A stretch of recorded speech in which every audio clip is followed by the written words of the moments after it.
The Democratic Party is totally disconnected from reality. I mean, totally disconnected from the normies. And that is why Joe Biden is in serious, serious trouble. I give you as Exhibit A today, not Joe Biden, but Nancy Pelosi. So Nancy Pelosi, the former Speaker of the House, and still, of course, a very influential voice inside the Democratic Party, she was at Oxford Union Society doing a debate over populism with Winston Marshall, the former musician from Mumford and Sons.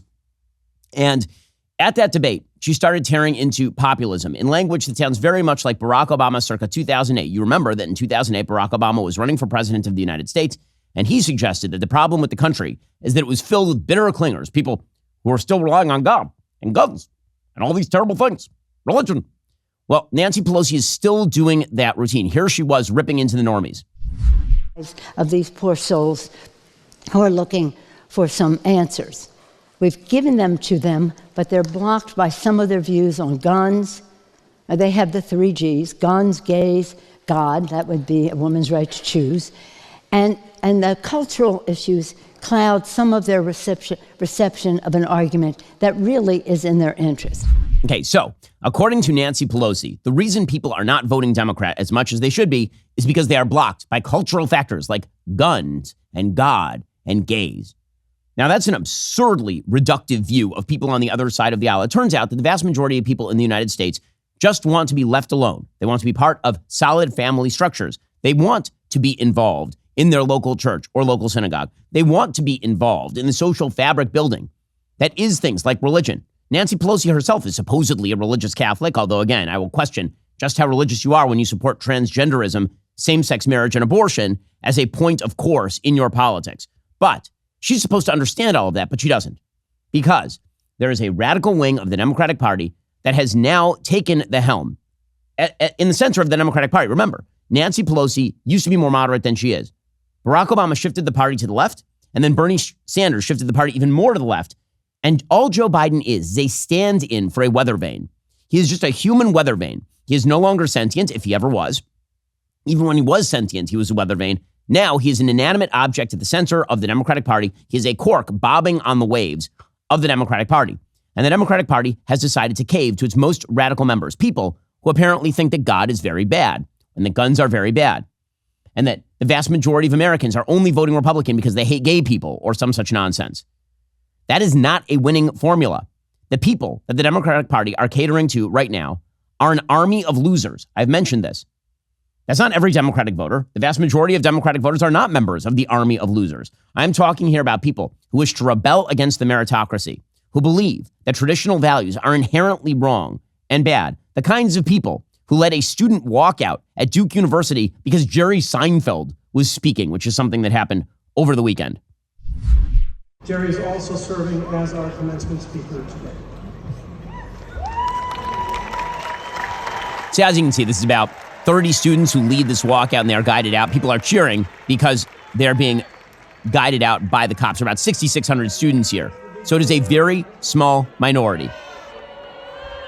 And you can hear the students booing the walkouts. Okay, this is a very small minority, but these are the people that the Democratic Party is catering to. We'll get to more on this in a moment. First, we all spend way too much time on our phones, but the scary part is your phone carrier collects data on whatever it is you've been doing. Companies have even admitted to it. They say it so they can better understand your interests. What they actually want to do is sell your activity to advertisers, stuff like the sites you've visited and what you've been up to online. The more they can get on you, the larger their paycheck becomes, which is why I use ExpressVPN. ExpressVPN is an app that prevents your phone carrier from being able to see the sites you visit and sell it off to third parties. All it takes is one button tap. Your network data is encrypted and rerouted through ExpressVPN's secure servers for ultimate privacy. ExpressVPN shields your web browsing and protects all your network data, so you can stay private even when you're using your favorite apps. Whether you're an iPhone, Android, or tablet user, ExpressVPN works on all those devices. The best part is one subscription can be used on up to 5 devices at the same time. Stop letting companies invade your privacy. Visit expressvpn.com/Ben Shapiro Show to get the same VPN I use. Use my link, get 3 extra months free at expressvpn.com/Ben Shapiro Show. Again, that's expressvpn.com/Ben Shapiro Show to get started. They're catering to the people like the graduate of Columbia University. They had the graduation over the weekend. And one graduate of Columbia University decided, because she was wearing a keffiyeh and because she hates Israel, that she was going to rip up her worthless diploma, which is fine.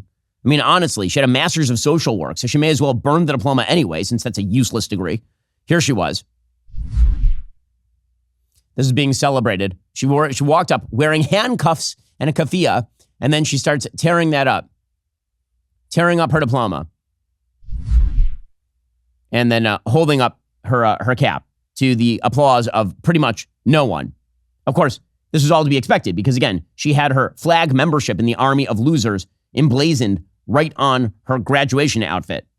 She had the ribbon around her neck, and it had the Trans Pride Progress flag and Palestinian flag and all the rest of that sort of stuff. These are the people to whom the Democratic Party has decided to appeal. This is the clear logic of the Democratic Party at this point. Internationally, by the way, the left has done the same thing. A good example of this was over at Eurovision. So Eurovision is this huge event in Europe. Every year, they have a competitor from each European and Western country compete. And the people who win are typically members of the Army of Losers, far leftists who hate traditional values. The winner this year was a non-binary Swiss rapper. If this is good music to you, then I challenge whether you have eardrums or not. Like, let me taste the lows and highs. Let me feel that burning fire. This is the person who won. Non-binary rapper, which means a dude who dresses in ladies' clothing sometimes. And that was not the only competitor in the Army of Losers. There is a competitor from Ireland who calls itself Bambi Thug, protesting Israel. This person is apparently a Satanist, which, I mean, honestly, would Satan even want this person? This is a bad look. Because it has been so hard. It has been so hard. And I'm so proud of us. And I just want to say, we are what the Eurovision is. The EBU is not what the Eurovision is. The EBU, I don't even care anymore. This human is, this Satan-looking person. The queers are coming. The queers are coming. Non-binaries. Wow, the queers are coming. Non-binary, and of course, very upset that Israel is there. Why? Israel is the only tolerant country when it comes to alternative sexualities in the Middle East. Doesn't matter. The whole point is Army of Losers, which is why, of course, Eden Golan, who's a normal-looking woman who sang for Israel, ended up competing at Eurovision. It was protested by literally tens of thousands of people, including Greta Thunberg, as we mentioned last week. And as it turns out, the normies are now having their revenge. Because when it came to the popular vote, the jury, there's two aspects of Eurovision. One is the jury vote, which is all of the elites who decide who was the best performer. And apparently they thought that Swiss non-binary rapper was just incredible and had to win. But when it came to the actual vote of, human beings living in Europe who voted, Israel ended up placing second in the popular vote. In fact, Israel topped the popular vote in Britain, Spain, Germany, France, Finland, Sweden, Holland, Belgium, Switzerland, Portugal, and Italy. Because as it turns out, people don't like the Army of Losers. Again, there's a reason Hamas is emblematic of the Army of Losers. They are people who have created a victimhood status for themselves by engagement in terrorism and evil, and then claim that that's all the result of evil Western civilization. And so the Army of Losers likes to rush to their defense. This is who the Democratic Party has decided to fall in line with, is the Army of Losers, and it is not paying off for them. Are you tired of the lies and the twists of the mainstream media talking points? Yeah, me too. Join me in my newest series, Fact, where I dismantle and bring truth to this tiring mainstream agenda.